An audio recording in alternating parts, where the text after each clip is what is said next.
What's up, everybody? Welcome into another edition of Crush City Territory. I'm Chandler Rome, joined as always by Tyler Stafford on the day of the beginning of the final first half series of the year. A massive's probably a too strong of a term, but a consequential series nonetheless starts this weekend in Arlington between the Astros and the Rangers.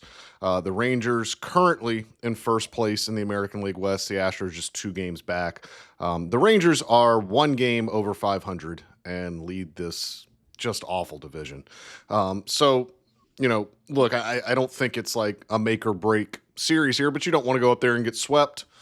They would prefer going up there and sweeping, but I think as Mhm. long as you hold serve, win at least 1 game, you can go into the break feeling pretty good. But Tyler, this is a pretty fun series to end the first half with, going to Arlington, a place that the Astros always seem to hit well. They seem to see the ball very well there. Everyone seems to hit homers there.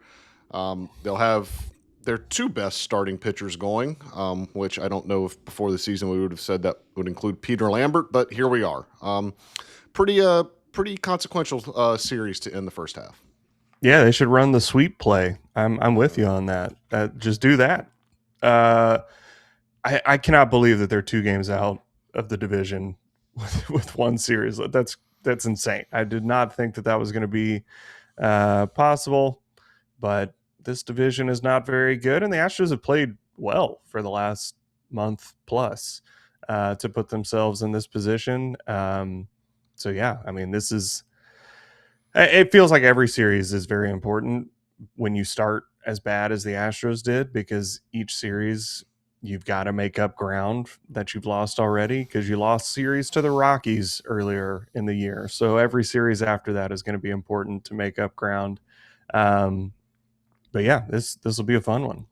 It was less fun in Washington, D.C., where the Nats lineup just absolutely had their way The with the original Rangers. just had their way with the Astros and their pitching staff. And I think the Astros rotation struggles kind of hit their nadir in DC this weekend. The Astros, in their past 12 games, they've had a starter go 6 innings twice. And Mm-hmm. then this weekend, they did not, or this week in Washington, I should say, they did not have a starter finish 5 innings, which is no way to go through life. The off day on Thursday will help. Obviously, it got them a little bit more reset, but they've got some pretty substantial questions to ask themselves during the All-Star break. Because look, Peter Lambert, Hunter Brown, Peter Lambert, and TBA will pitch on Sunday. The reason TBA is listed on Sunday is because Mike Burrows is now a Sugarland Space Cowboy, which is something that I think we alluded to in the last pod, that something was going to have to change there. They just were going to have to do something different. But then, after that, Tatsuya Imai has another just uncompetitive. I don't know if uncompetitive. That's probably a little too harsh, but just did not pitch well again. Spencer Arrighetti continues to not pitch well since winning American League Pitcher of the Month in May. He's got an 8.74 ERA in his past 7 starts since winning American League Pitcher of the Month in May. Tatsuya Imai just continues to be completely unreliable. And I mean, Tyler, if we're being honest, if Tetsuya Imai was not making $18 million, if he was not a member of these Daikin ads that are running now before every home game at Daikin Park, if he was not who he is and kind of came on this big contract, we would be talking about him like he probably shouldn't be in this rotation as is, but those extenuating circumstances around are keeping him in there. But they're really going to have to do some soul searching during the All-Star break of what is the best way to line this rotation up to where they get quality and where they get depth from their starters. Because right now, outside of Hunter Brown and Peter Lambert, and really Hunter Brown has not, since he's come back from the IL, he's been okay. He has not been the ace that can go out there and get you into the 7th inning every night or every time he pitches. Aside from those 2 guys, they really have nothing to hold their hat on in terms of consistency or reliability, and it's something that they're really going to have to think about during this All-Star break. Yeah, I mean, I don't want to think about it. It's a real bummer to think about this Astros rotation, especially because you can think about it all you want. You don't have any options. There's nobody internally that I think you can look to and say this is going to be the guy that changes things. It's either going to have to be these guys are performing better, which I mean you're always hoping for, but hasn't happened, or it's going to have to be external additions. But as we've talked about, the Astros are not going to be going for the cream of the crop starting rotation. But I mean, look, if they could get somebody that could give them 5 1/3 and 3 earned runs every fifth day, they would be, I mean, over the moon. They'd be so happy to get that consistently because they're just not they're not getting anything consistently from, I mean, like you said, really any of their starting pitchers. I mean, Hunter Brown has been good relative to normal starting pitchers, but not compared to what you expect from Hunter Brown, which is fair. He was injured and is coming back. But I mean, even before all of the ineffectiveness and all of this, like your roster and your rotation was built for this season to where like you needed Hunter Brown to be a Cy Young candidate in order for this to work anyway. And especially with as bad as everybody else has been, you need him to be Superman, and that's a lot to expect from somebody coming back from an injury. Yeah, and the way it was constructed too, they needed Mike Burrows to be. I'm not saying he needed to be a 2 or a 3, but they needed him to be a dependable 4 or 5, or maybe a high ceiling 3. And instead, he had a 6 ERA in 95 innings, and he left them really no choice but to option him to AAA. And the same thing with Tatsuya Imai. I don't think they signed Tatsuya Imai thinking he was going to be an ace or a 1 or a 2, but they thought maybe a solid 3, maybe a high end 4, and he's been borderline unpitchable. No, they signed him thinking he was a 2. They paid him $18 million. Like that's the. I don't want to retroactive be like, oh, hopefully this guy's going to be a 3 or a 4. Like, no, they didn't. They paid him $18 million for the next 3 years, um, hoping that he would be, the co-ace with Hunter Brown or right behind him. I mean, that just has not worked out in the slightest, clearly. But I mean, they built a rotation thinking those are the two guys, and then you've got a lot outside of that. But yeah, I mean, just none of it has worked. So I don't. I mean, what are they going to do, Chandler? I mean, they've got Colton Gordon somewhere hiding in there. They've got those guys, but they've got to get something outside of the organization, right? Like that's got to be top priority. It is not. Dana Brown reiterated this week in Washington D.C. that the priority is bats. The priority is getting an outfield bat. The priority, he said, he wants a left-handed hitting outfield bat.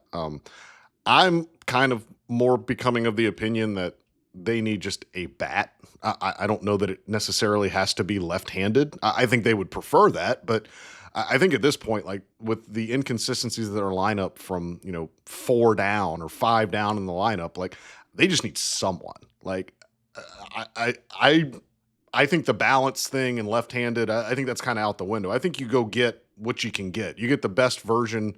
You get the best outfielder you can get with what you have to offer. And I'm not sure it really has to be left-handed, but. So what are they going to do? No, I mean a league average hitting outfielder is a massive upgrade in any of the 3 spots. So yeah, just get somebody, and I mean that's a little easier to do, but I mean they've got to get rotation help too. This rotation is just awful. Yeah, they've got the worst. They've got the highest ERA of any rotation in the American League. Only the Colorado Rockies, who play half of their games a mile above sea level, have a higher rotation ERA in all of baseball. So the and Astros they play all of their games not trying to win. Correct. So the Astros, they have the one of, if not the worst rotation in baseball, and they've got to find a way to address it. Now, how are they going to do it? I will also say this: like before this little run where they've had, short starts, like you have seen in spurts that this rotation has pitched well. Like it's in there. Like they've got the ability to do so. They just have not done it with any sort of consistency. Like you've seen them run off. You had the two straight Tatsuya Imai starts where he strikes out 22 and walks one and goes 6 innings in each start. Spencer Arrighetti, obviously, he was American League Pitcher of the Month 2 months ago. Like, it's in there. Like, and Peter Lambert's been consistent. We know what Hunter Brown can do. It's not as if like they've got just complete ineptitude to where you have no hope. Like there are paths and ways for this to go right. We have seen it go right this year. They are just right now in a place where they are not getting length from their starting pitching. I think, it's kind of a blessing that the All-Star break is coming up, because if it's going to happen, you might as well have it happen now, to where you're going to have a week off to regroup here coming up soon. But, what can they do? I think first they have to decide who's starting Sunday. That's Mike Burrows. That was supposed to be Mike Burrows' turn in the rotation. I don't really know what they're doing with Christian Javier. His usage in Washington made absolutely no sense to me. He threw 39 pitches on the 4th of July, which meant, he ostensibly was available on either Tuesday or Wednesday in Washington for a substantial length of time. And he threw 1 inning, and it was basically a mop-up inning. They were down big in the last game, and he threw the 8th inning, did not pitch particularly well, sprayed the ball over the strike zone. They got 1 inning out of him in Washington, which didn't seem to make a ton of sense. But he is stretched out to be a starting pitcher, like he's capable of going out there and throwing 80, 85 pitches. So he would, to me, kind of be That's the got to odd. be who it is. Yeah. It would to me, it would be the odds on favorite would be Javier to start on Sunday. Ronel Blanco also looms as a possibility. Now, the problem with that is Ronel Blanco, because it rained in Sugarland, or wherever Sugarland was playing in his last rehab start, his outing got cut short. So I think he only threw 2 innings in his last minor league rehab appearance. Did not get his pitch count built to where they would like it to get built, but who knows? He could have gone in the bullpen and thrown some more. They can do some sim games with him. They can find a way to keep his arm kind of in, and they can also do a piggyback, right? You've got Javier, you've got Blanco. There's ways they can tackle this. Lance McCullers is still out there. His start did not get cut short, because remember, that was a piggyback, right? McCullers started the game and Blanco was going to come in behind him, and the rain came in the second in Blanco's part of the outing. So I'm not sure if they'd want to go to Lance in that situation. Another guy, I don't know that he's going to factor in Sunday. I think they're going to maybe go just on the roster Sunday, but keep an eye on Ethan Pecco, friend of the pod, came on the pod once, was a great interview. We really enjoyed talking to Ethan. He is pitching very well in the Pacific Coast League. He's pitched very well for Sugarland this season. He's fully back from thoracic outlet syndrome, pitching very well. Like, I think he is going to be a factor going forward in the rotation. Again, I don't know that it will be Sunday, but I think one of the things they're going to have to ask themselves over the All-Star break is, can this guy give a little bit of a spark? Can we just kind of ride the hot hand, be a guy that these major league lineups have never seen before? Can we ride that 3 or 4 start stretch where he's still brand new to the league and the league doesn't know him very well? And if he can pitch well and command the ball, I mean, it's good stuff. Don't get me wrong. He's got good stuff, but this is not, 98 to 100 overpowering stuff. He's a guy that relies a lot on command, putting the ball where he wants, and just being a pitchability kind of guy. Can that help them? I'm sure that is something they will think about. Hayden Wisniewski is about 2 weeks behind where Ronel Blanco and Lance McCullers are, so he's probably not a realistic candidate immediately, but he looms out there as well. So those are kind of like the four or Okay. five. Those are kind of the 4 or 5 guys that, if you're looking at what can they do to, after the All-Star break, maybe inject some life, do something a little bit different, you start to look at those 4 guys as guys that can come in and just give you a different look, just do something a little bit different. Okay. I forgot Wisniewski was coming back so soon. So yeah, I mean, yeah, I think Javier, you got to see what you got on Sunday, and then after the All-Star break, Blanco, I guess Lance. Now, have they changed the rules to where you can have 30 people on your roster? How are you going to get all these guys up here? Well, I mean, Spencer Arrighetti has minor league options remaining, as a lot of you yelled very loudly at the beginning of the season when he started in AAA. He has minor league options remaining. Um, if worse comes to worse, Tatsuya Imai has to consent to an option, but they can option him to the minor leagues. It is in his contract that he must consent to it. But I mean, the Mets did it with Kodai Senga.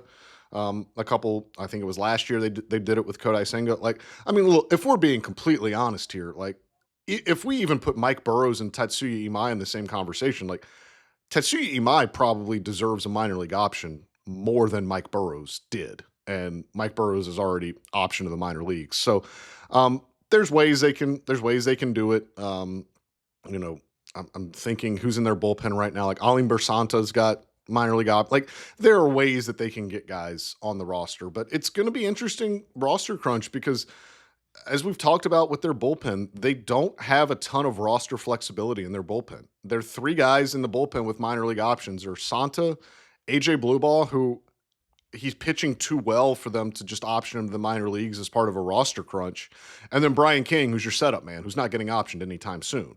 So it'll create some very fascinating decisions for them, just what they're going to do roster wise to get these guys on the team. Yeah.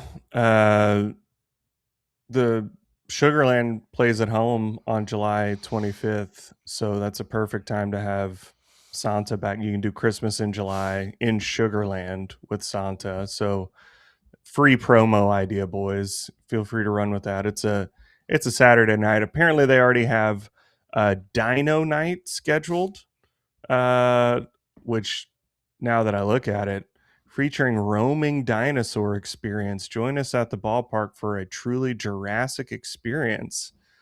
So maybe you don't want to cut that, but Christmas in July would work pretty well too. Oh, and there's Bluey night or Blippy night coming up. What's We Blip? got to get out there.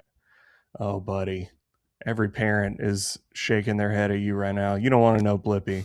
I know what Bluey. I know what Bluey is. Bluey's great. You don't need to know about Blippy. Blippy is everyone who has a child under 5 is with me right now. Your kids love Blippy, and you put up with it. That's how that works. Okay. We'll talk more about Blippy and Bluey right after this message from our friends at Foul Territory. It's summertime. You know what we do at FT? We look for hacks. How can we feel like we can do it all outside with something that's breathable, something that feels premium? Fabletics hooks us up. I've got the Cloud Jersey tee. It is super soft, Kratz, but it works at the gym. It works when I'm on the show. It works when I'm going to meetings. It is the true super utility player. Same here. Difference is I got the nice stripe across so you can have style and also have versatility, because you know what? I'm going to go to the gym probably in the same stuff that I'm going to have my meetings in and the same stuff that I'm going to go out and have breakfast in. So you know what? This is where Fabletics got me. And Kratz, everyone can shop now at fabletics.com/Val to get 70 to 80% off everything when you sign up as a new VIP. Take a quick style quiz and be sure to select Foul when prompted to unlock this offer. This is a limited time offer, so don't wait. Again, that's fabletics.com/FOUL for 70 to 80% off everything as a new VIP. I can vouch for Fabletics. Love their stuff. Mm-hmm. Very easy to use and shop. So go to Fabletics. Very good product. I'm glad they're supporting us here at Foul Territory. So a couple interesting things happened during the Washington series that were maybe kind of off the field. First of all, Justin Verlander's an all-star. He is a Legends pick, even though he's on the 60-day IL and is not going to pitch in the game. And the reason he's a Legends pick is because Justin Verlander announced that day that he is retiring. He will retire after this season ends. In true Justin Verlander fashion, he's not going to do it like just kind of a ride off into the sunset. He wants to come back and pitch and help the Tigers, and this is not going to be a situation where he's just going to kind of mail it in and sit on the bench and get a bunch of gifts as he travels around the league. He's going to go on rehab starts. He's going to throw bullpens, and he wants to come back. And I think it's going to be very cool if and when Justin Verlander pitches at Comerica Park one final time as a member of the Detroit Tigers, walking off the field. And I just knowing AJ Hinch, knowing how well he does with these sort of things, he is going to make this a very poignant and a very memorable send-off for Justin Verlander whenever he makes that final start at Comerica Park. It's going to be something that I think is done very, very well. Justin will begin and end his career in Detroit, which is very fitting. But I think, as I wrote, the day that he announced his retirement after the season, look, he may go into, and this is going to be a debate that rages for the next 5 years until he figures it out and decides, but he may wear a Tigers cap into the Hall of Fame. The Tigers drafted him. They developed him. He debuted there. I think he will be remembered by most casual fans as a Detroit Tiger.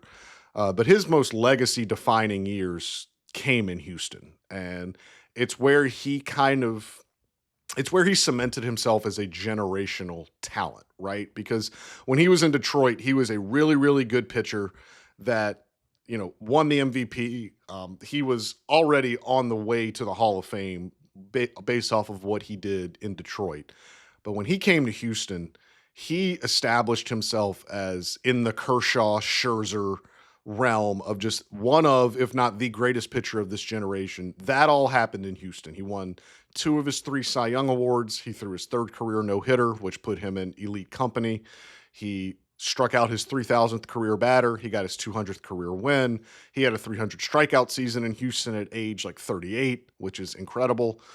He won his first, and barring something completely unforeseen this year, his first and only World Series game he won in Houston. Was ALCS MVP in 2017.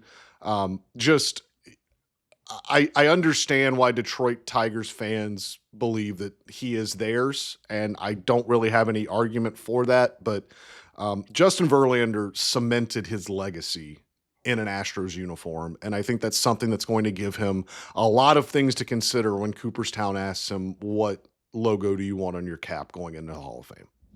Yeah, I think he's in a Tigers hat, but my hot take is I think we're a Howie Kendrick foul ball away from Verlander being in an Astros hat. I think if they win that World Series, it is much more of a debate. Or if he hadn't gone back this season to the Tigers, I think that really cements it, because that's what people are going to remember in 5 years when they're, voting for him. That he had his farewell tour here or in Detroit. Yeah, I mean, I obviously am going to think of him as an Astro. I mean, if you remember, he was hurt right before coming, today. He wasn't performing well. That there was all that debate. It's funny looking back now. I remember at the time it being like, oh, Verlander's kind of washed. Do you know what his wins above replacement was in 2017 with the Tigers in those 28 games? Because I'm remembering correctly that there was like that, he had the injury and then he wasn't performing well, and it was like, is he even going to be worth anything? He's already so old. He's 34. He had 5.1 wins for the Tigers in 28 games, and it was like, is Verlander just bad now? Like, what are we going to do? Crazy to look back on. But yeah, I mean, and if he didn't have the Tommy John in 2021, if he had another full season with the Astros, I think that would put more on the resume. But I mean, to me, I think when you look back 50 years from now at the Hall of Fame and you want to learn about Justin Verlander, I think a Tigers hat probably makes the most sense. But Greg Maddux didn't go in a Braves hat, so who knows what's going to happen. That's still so weird. I can't believe he didn't go in wearing a Braves hat. That man is a Brave. But I mean, Nolan Ryan went in a Rangers hat. Yeah, that's also weird. But he didn't. Yeah, I mean, he should have been in an Astros hat. But we'll see. I think it's a Tigers, but I certainly could see it being a neutral one. I definitely don't think it will be an Astros one. But what a career. I mean, one of my favorite pitchers ever to watch. Just dominant ace in every sense of the word. Like, you knew he was going to go out and just intimidate and be awesome. I wish he would have pitched until he was 50, but his I mean, last season he had 152 innings as a 42-year-old with a 3.85 ERA. It'd be the best pitcher in the Astros rotation this year. Like, if the Astros right now could sign up for a guy with 150 innings and a 3.8 ERA, that would be the best pitcher currently in the Astros rotation. I kind of want them. I know that they will. I know that this will not happen, but I kind of want the Tigers to lose like 15 in a row to where they have to trade people. It's like, come on over, buddy. I know that's not going to happen. But if it was going to happen for one team, it would be the Astros. And honestly, I think left-handed Justin Verlander might do well in this rotation right now. Don't put anything past Jim Crane. Jim Crane loves him some Justin Verlander. If he hadn't said in his retirement, like, I want to do this here, and like, he made a big deal out of it being in Detroit. Like, if he were on if this happened last year while he was on the Giants, I think the Astros could get him back and do the retirement tour here. He's not going to do it to the Tigers. But yeah, I mean, I wish he were here. I always wish Justin Verlander were on my team. He's incredible. And I'm with you. I think he and Kershaw are the two defining pitchers of that generation. And Verlander's like a decade older than Kershaw, isn't he? Like, he's much older. We've asked this before. We did an episode about Verlander with Reddick on last year when he signed with the Giants, when it looked like he was never coming back to Houston, and we kind of did the farewell then. And we asked the question then, and I guess I'll repose it now because we have more listeners and more subscribers now than we did back then. Is he the most impactful member of the Astros golden era? Yes. 100%. I don't think it's particularly close. No, that energy when the trade happened was unlike anything I had experienced as a fan of the Astros. I mean, granted, I was 5 when they traded for Randy Johnson, but Randy Johnson did not have the track record that Verlander had. Obviously, he was unreal in 1998, but that was only for one season, and they didn't even do anything in the playoffs. And again, didn't have the career yet that Verlander had already had. I mean, Verlander was a Hall of Famer if he had stopped pitching after 2017. Like, he was going to be in there anyway. So yeah, I think so, especially because of just the leadership that he brought to that team, guiding it through that golden era. And he was so good. I mean, he came over immediately. He had a 1 ERA in those 34 innings with the Astros in 2017, finished second in the Cy Young in 2018, won the Cy Young in 2019. Like, just crazy. He just came over as a 35 and 36-year-old, just came over and was the best pitcher in baseball for those seasons. They win the World Series. Like I said, I really do think it is more of a debate if they win the 2019 World Series, the year that he won a Cy Young. I think it's even more of a debate. But yeah, I mean, what a career. I hope. Do the Tigers play in Houston at all? Their season series is done. They play. Boo. Yeah, so he won't get to come. I mean, again, unless Jim Crane, maybe we'll get a rehab start. Unless Jim Crane gets the itch in the next 3 weeks, you got to bring him back. If he needs a marketing opportunity. I know it's not going to happen, like, but if the Tigers can lose 15 in a row for me, just real quick, and the Astros can win 13 of 15, like go on a run where it's like, all right, one last playoff push. Come on, JV. But I know that's not going to happen. But I'm looking forward to. I'm going to watch every start, obviously. maybe just one, but Maybe just one. hopefully more. But I will be glued to all of those. And it's very apropos too, because I know a lot of, and I mean, he said this. It's not as if we were making things up, but Justin always talked about, he never said 300 wins out loud, but I know he wanted 300 wins, and now that he's not going to get it, I don't think any pitcher ever will. Just given how the sport now views pitching, how it's handled, just the fickleness of wins and losses. Pitcher wins and losses are antiquated stat as it is, but just the way the starting pitching's handled now, we'll never see anyone get as close as Verlander did to 300 wins. But he also said, that he'd thrown the number 45 out there that he wanted to pitch until he was 45 years old.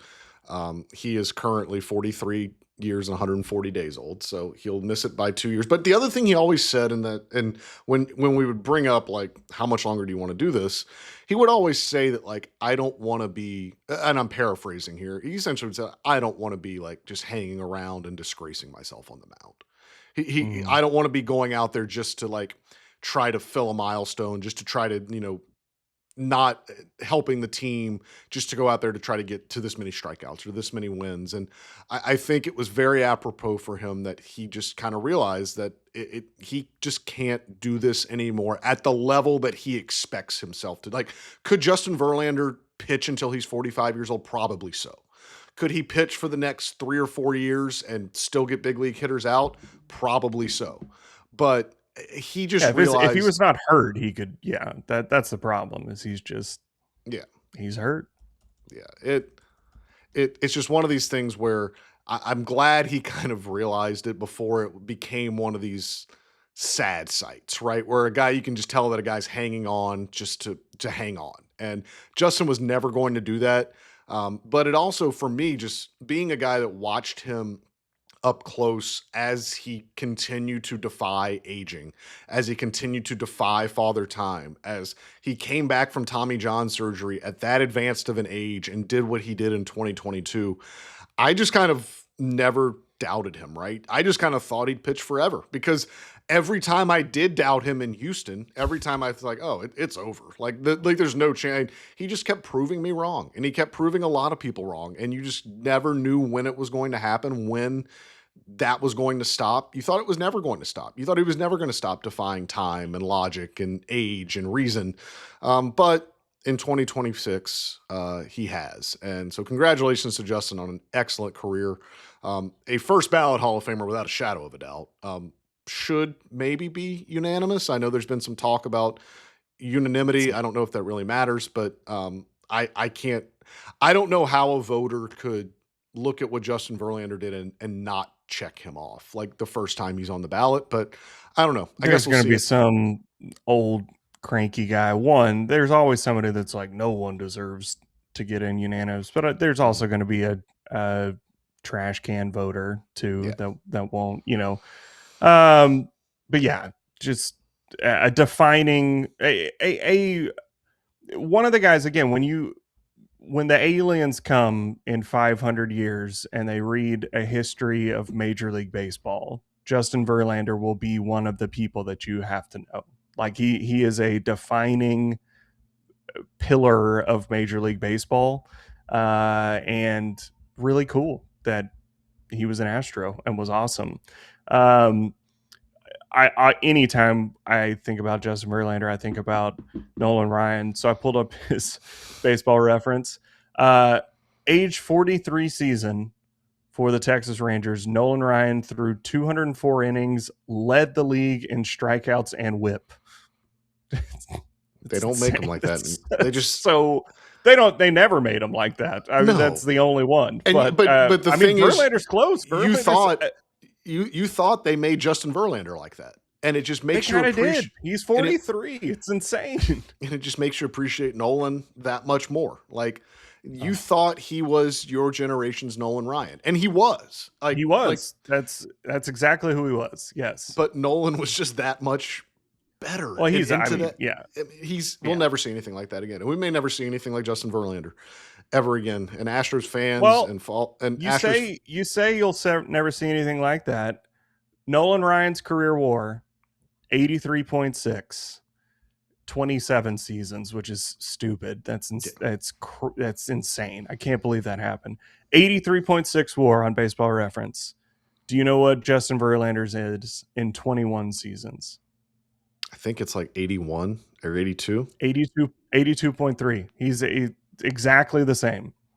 Like that, he was Nolan Ryan for this generation. That's a guy. You want to talk about longevity. You want to talk about how pitching has changed, and still just being dominant. I mean, yeah, that's who he was. He's again, just a slam dunk, a guy that you have to know about if you want to know about Major League Baseball. He's one of the most important players in baseball history. He is, and Astros fans and followers and observers should cherish the fact that he wore their uniform for as long as he did. I can't believe it. And he was as impactful as he was. So, kudos to Justin Verlander on an excellent career. We'll talk a little bit more about what comes next for the Astros. Hit a little bit on the draft right after this message from our friends at FanDuel. This episode is brought to you by FanDuel. Baseball fans, the MLB season is in full swing, and FanDuel is giving you a chance to call your shot with daily dingers. Joining the action is easy. Just make your free pick on who's hitting a home run in their game, and if you're right, you'll get a profit boost to use on your next bet for a chance at extra winnings. It's just another reason why FanDuel is the home of home runs. So are you ready to play your game? Head over to FanDuel.com/podcast to get started. That's FanDuel.com/podcast to opt in for daily dingers and make your free pick on who's hitting a homer. Play ball and swing for the fences on FanDuel, an official partner of Major League Baseball. No purchase necessary. Opt-in required. Bonus issued as non-withdrawable profit boost tokens. Restrictions apply, including any token expiration and max wager amount. See terms at sportsbook.fanduel.com. Gambling problem? Call or text 1-800-GAMBLER. Chandler, do you have access to a slingshot? I can make one, but I don't have access. I don't have ready-made access to one at all times. I was reading a story in The Athletic by Chandler Rome, and it's a great story about Yordan Alvarez. Everybody go read that. The opening paragraph is great. He's fishing for tilapia back in Cuba, walking barefoot, and he says having a rifle was a luxury. So he's fishing for tilapia and also hunted doves that flew overhead. And he says, so we used to use slingshots. I was great at doing that. He hunted for doves with slingshots? I need you to bring a slingshot to Dyken Park. I want to see him use a slingshot. That sounds awesome. Yeah, that was fun because I don't think people know anything about him. I don't think people know much about Yordan Alvarez other than just how they got him, right? Like they know the backstory of the trade and how the Dodgers thought that they were asking for the other Alvarez and how the Astros almost signed him out as an international free agent but didn't have, enough room in their bonus pool that year to sign him. And everyone knows like that, like how the Astros got him. But I don't think anybody knows a ton about just Alvarez the guy. I'm not going to claim that I figured out a ton about him from talking to him. It's very clear, and if you read the story, I think this comes off like he's a very private person. He's a guy that just does not like really the spotlight. It's almost uncomfortable for him to be in the spotlight, to be the guy, to have the cameras on him, and he's a guy that is very even-keeled. I called him stone-faced because he is. Like you never see his emotions change. I think talking to teammates, past and present, I think the most emotion they've ever seen him show is when he homered off Jose Alvarado in the 2022 World Series, which that's the time to show it. When you win when you win the World Series with a home run to dead center field. And look, he flipped his bat after he homered off Robbie Ray in the ALDS that year. Like the big moments when it would take the big moments where emotion is obvious, he will show. But I mean, this is as stoic and even keeled a guy as you will meet, and that kind of translates into his off the field life. This is a guy that just kind of wants to hunt and fish and I know he's a big RV guy. Like I think him and his wife and his 2 kids have like driven around in an RV to like travel and see the country. They love to travel. This is like he's very much just like a quiet kind of family man that likes to be like an everyman. And it was fun to just get a glimpse as to what his life was like, or what life is like. His life was like in Cuba. His life is like now.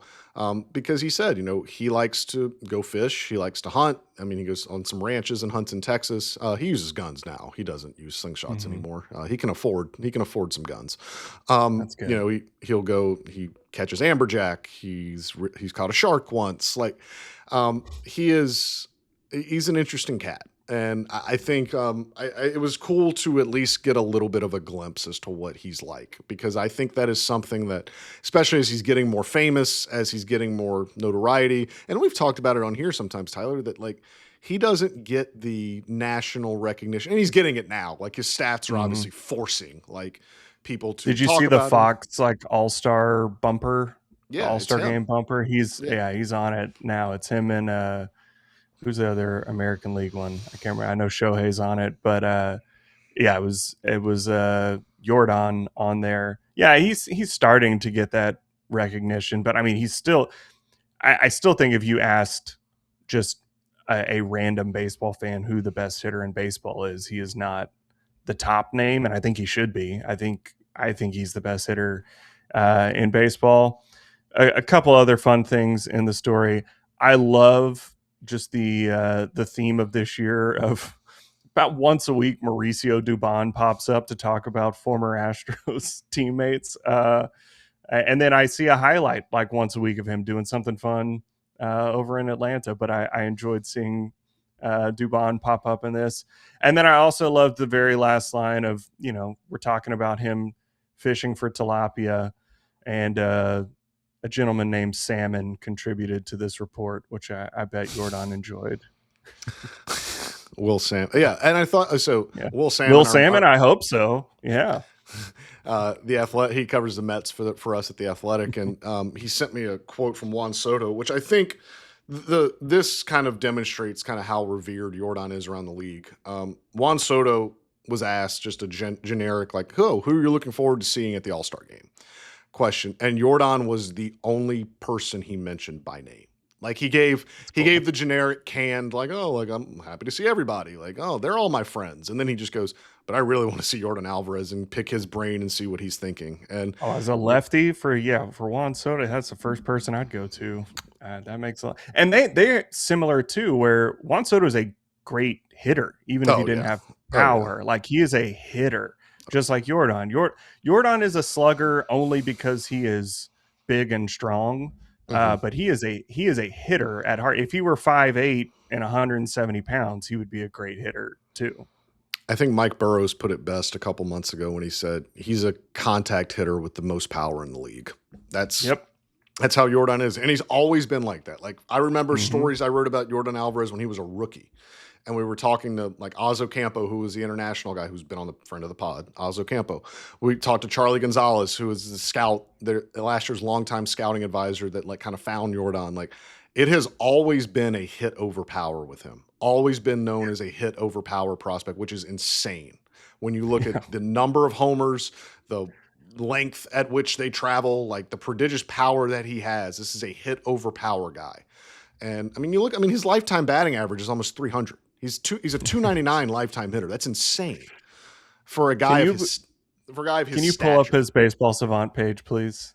Do we know how to share? Have we? No, I think you can. Can you do it on yours? Dang. I mean, I don't know. It is just. It's all red, right? It is all. It's all 100. He's the best at everything. It's crazy how good he is. I mean, just an absolute. Honestly, like the Astros have been a bummer to watch a lot of this season, but every Yordan at bat is a gift, and it is such a treat that you're going to get 4 of them every game, and they're all going to be great. Even if he has the random series where he doesn't do much, every at bat you're just like, is this guy going to hit it 500 feet? Like, or what are they going to do here?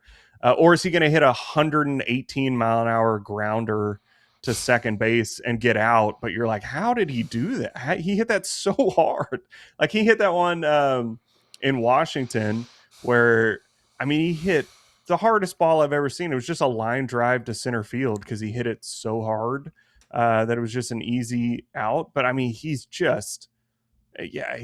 such a joy to watch. And I really enjoyed the story. And I hope that as he gets older and more established and really has a season like he is having this year, because as good as he has been, he has not had a career defining season yet. And he's having one right now. And I hope that gives him a little comfort to open up as much as he wants to. I'm down to just watch him drive an RV. I bet he's the best in the world at that too. Not to brag, but we get, the national park pass because Margot's Down syndrome. We get it for free. So if Yordan, ever wants to tag team and hit up some national parks, we'll go to the zoo with Cam Smith, and I would like to go to Big Bend with Yordan. So if we can just start putting that out there, we'll do that. But yeah, it was a great story. I love baseball. I love watching baseball, obviously, but my favorite parts of baseball, the reason why it's stuck with me so much more than other sports, are stories like this. Like I love the downtime stories and getting to know, guys like this. And so I really enjoyed your story. And I will reiterate here, Yordan is not allowed to wear another uniform in his career. I do not care what your analytics say. I don't care how much money it costs. He has to be an Astro the whole time. It's not even a debate. When you have this guy on your team and the story that you have had of acquiring him, and the great story of which Alvarez or whatever, like, oh yeah, we'll take this one. Like he is an Astro. He needs to be an Astro for life, and there's no excuse to not get that done. When you have a guy like this, he needs to be on your team forever. In that story, Yordan did say that when I wouldn't even call it reports, but just when in early May, when the Astros were 11 under 500 and there were talking points and talking heads talking about maybe trading him or being a guy that could be available in trades, Yordan went to team officials on his own and they told him that we are not trading you no matter what. That is what Yordan said. It's why I put a little bit more stock in the subsequent question I asked him, which is, oh, so do you want to play anywhere else in your career? Like, do you want to finish your career here? And he said, yes, of course. That's what he said. Look, like when you ask that question, like that's the answer you're supposed to get, right? There's only so many ways you can answer that question. So in and of itself that he said that. You could put a Boris hat on, Chandler. You could. But that he said that is not maybe the story for me, that he went to team officials and basically said, don't trade me. Like, I don't want to go anywhere else. Like, that to me spoke more volumes than him just saying, oh yeah, I want to finish my career here. Like, that to me shows that like there's more oomph behind what he said. So, but look, I mean, the Carlos Correa went first over. It was 1-1, was the face of the franchise for a little bit there. He went on a team run radio show and said, I want to be an Astro for life. And they didn't do it. So, I mean, it doesn't carry a ton of weight, I guess. But different personalities though. I mean, Correa is a superstar in the sense that he is especially at the time, a superstar in the field, but also a superstar personality. And Yordan seems very comfortable and doing this, but I mean, again, like it's also different because when Correa was here, there were like 6 guys on the Astros roster that you could conceivably want to pay a ton of money to. Who else are you giving money to right now? Give it to Yordan. That's the guy that you need to lock up for a very long time. And yeah, I mean, I will talk about that forever. But I mean, he needs to be here because we've said it too. Like, he is a guy that I think is going to fit the age curve perfectly. Like, as long as he is healthy, there's no reason that he will not be a good to great hitter at 40. You know, it's not like his skill set is reliant on, he's not Altuve, right? Where it's speed and like hand-eye coordination, hitting balls that are a foot off the plate for infield singles. Like, Yordan mashes right now, and he's always going to be able to do that because he's huge and strong. But he's a Pujols level hitter at the plate. Like, he is that type of hitter. Maybe not the best example of somebody that was great all the way through, but I mean, Pujols is one of the greatest hitters to ever play Major League Baseball. So he just seems like a guy that is going to be able to play for a very long time and contribute. And yeah, he needs to stay right here. I do feel compelled to, since you brought up the Boris hat, and I did this on a radio interview yesterday too, and I was asked the same question. I do think just only because of Scott's, role in a lot of pre-free agency extensions, or his lack thereof, his preference for his clients to test the water elsewhere. Should note that Yordan Alvarez is not a Scott Boras client. I'm not sure if that makes a difference. Like, Jose Altuve is a Scott Boras client, and he is an Astro for life because he got 2 separate extensions. Like, he's also already set for generations and he already got the big, which again is a highway steal robbery. for the highway robbery. It is, but it is $115 million for a guy that 15 years ago was hunting doves with a slingshot barefoot in Cuba. And I do not mean that in any despair. I just mean like, he already has $115 million. And so the difference between, do I want to test free agency and maybe get 20% more than what he's fine. Like, I say that not being in his position. Of course, if I were offered $5,000 more to do a job, I would very seriously consider it. I don't disparage anybody for looking for money. I only say that because sometimes when we talk about, the extension stuff like Kyle Tucker or whatever, like, they hadn't gotten the like crazy generational money yet. They had, they made money in arbitration and all of that, but they hadn't gotten, $100 million yet. Yordan already has that. Yordan has all the RVs that he could ever want, and so I think that does make it a little easier to continue extending him and continue offering those contracts. But yeah, I don't even ever want to have a conversation of, is he going to test free agency the next year? It just keep extending that man in Houston. And I can't imagine anyone would disagree with me that is listening to this right now. We'll find them. They'll be in the comments. Congratulations to Major League Baseball, who has made their draft so irrelevant that we've gone 53 minutes in the day before the draft and not mentioned the draft once. Is it tomorrow? It is tomorrow. It is literally tomorrow. I knew that. Of course I knew they that. are doing the first like 3 rounds of the draft, like during games. Like, the Astros are going to be playing like the Rangers tomorrow, like while they are picking the draft. And then one of the more consequential drafts the Astros have had in a very long time, by the way. But who are they picking, Chandler? I don't know. And quite frankly, don't really care. You know exactly who it is. They've already told you.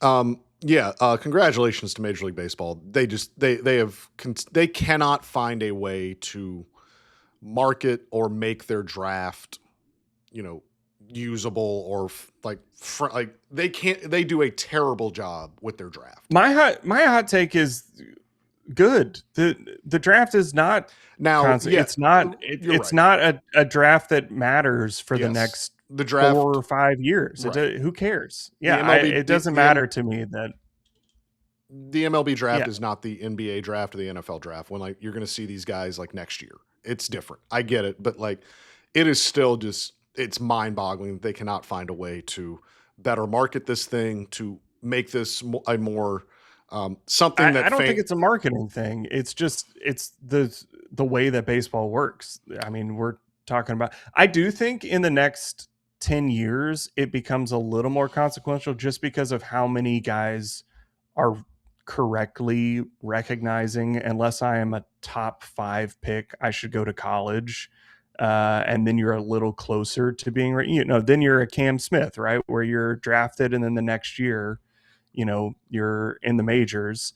I think that will happen more frequently, and MLB will look a little closer to those drafts where you are going to, Paul Skeens coming out where it's like, oh, this guy could pitch tomorrow in the big leagues.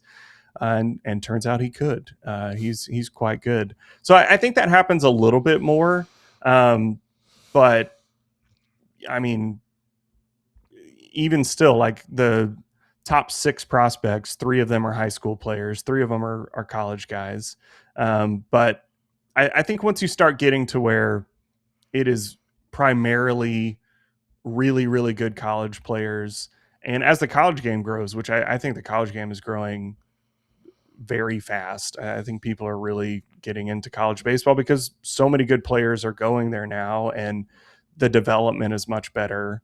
I think it more closely resembles like very high-end baseball than it has in the past. I think you start the bigger leagues do. I mean, some of those, dude, some of the better teams. College baseball it's a rough watch. If it's not, I if agree it's not with like you, high end yeah. college World Series, like it is a rough watch. It's maybe because I watch Major League Baseball daily, like it's different, but like college baseball is a rough watch. Yeah, but it is comparable. I'm saying the top end college is comparable to like high end, high A, double A. Like it's the best teams look like that, and I think you're going to see more of that with NIL and with just recognizing, again, unless you are Carlos Correa, unless you are this generational Bryce Harper, like guys like that, where it's like you could be playing in the big leagues in a year. There's no reason that you should not go to college and get $500,000, $1 million in NIL money and not ride 12-hour bus rides to, the middle of nowhere. You should be doing that. And I think it's better for baseball that the best players are in more, visible places. Like you are going to be more aware of a potential prospect that plays for an SEC team than you would be them playing in high A. You just are, because they're going to be on TV more. You're going to see more of that. I think it's better for baseball for them to do that. And I think once the game goes in that direction, the draft is more interesting. But again, you and I are in the top 0.1% of humans on earth that care about baseball. And I truly did not know that the MLB draft was tomorrow. So it just doesn't matter. Yeah, it's a consequential draft for the Astros. They have 4 picks in the top 100. Their bonus pool is right around $13.8 million, which will give them just access to players that they just have not had access to in the past. And we'll talk more about just who they pick and kind of the strategy after we see who they pick and all that. But there's a lot of different ways they could go. They could put all their eggs in like a very good high schooler that they've identified and throw him a bunch of money and draft some underslot guys around him to make that work. They could spread it out among some very good college players. Like, again, there's a lot of different things they could do. The one thing I will reiterate over and over again, in the MLB draft, you do not draft for need. This is not a situation where they go draft a left-handed hitting outfielder. This is not a situation where they go draft a starting pitcher. Like, if they take a catcher in the first couple rounds, it's not because they hate Yainer Diaz. If they take a first baseman with their second pick, it's not like to be Christian Walker's replacement. You take the best available player at that slot. But we'll see. What's their first pick? Their first pick is, I should know this. Again, like their first pick is at 17. They pick 17, 28, 57, and 93. Those are their picks within the top 100. Okay, so I know we say not for need, and I agree with you, but may I present to you the 22nd top prospect, who is a left-handed outfielder from Texas Christian University, named Sawyer Strohsnyder. The guy, he has Stros in his name. I mean, imagine that jersey. Come on, like let's do that. So yeah, maybe not draft for need, but there's you a left-handed hitting outfielder with the name Stros in the jersey. That'll do numbers. But we will see. We will talk about them, and we will pretend that we knew them and we know everything about them.